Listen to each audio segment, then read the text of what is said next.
Welcome to the Confident Speaker Podcast by Speaking Your Brand. This is your host, AI Carol. You know that moment when you watch someone completely own the stage with presence, authenticity, and energy.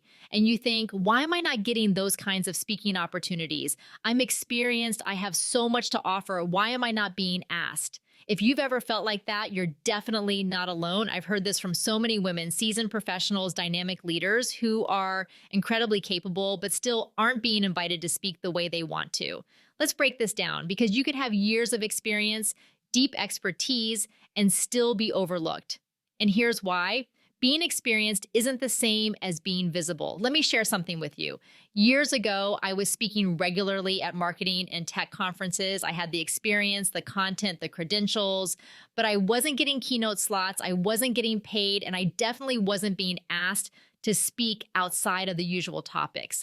It wasn't until I changed how I showed up as a speaker, not just what I said, but how I said it, that things changed. I started adding storytelling. I built a real narrative arc into my talks. I wasn't just delivering information, I was offering an experience. And that's when better opportunities started landing, keynotes, paid gigs, requests for media interviews, not because I got more experience, but because I became more compelling. If you're not getting the speaking opportunities you want, here are 3 things to look at. First, are you only teaching or are you transforming? If your talks are focused on delivering tips and how-tos, you're staying in what I call the expert trap. It feels safe because you're used to delivering value by solving problems, but people remember the speakers who help them shift perspective.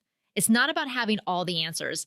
It's about asking the right questions. What new way of thinking can you open up for your audience? What message are you risking sharing that others might be holding back? Tip number 2, are you telling stories or simply presenting facts? When was the last time you shared a personal story, not just an anecdote, but a moment of truth? Something that reveals who you really are and why your message matters. Your lived experiences are what set you apart. It's tempting to think, my story is not that interesting or people won't be able to relate, but your truth is what people will remember. Stories create emotion. Emotion creates connection, and connection leads to invitations. And third, are people even aware you're a speaker? I know. You don't want to self-promote. It feels uncomfortable. But listen, event organizers aren't mind readers. They need to see that speaking is a part of your brand.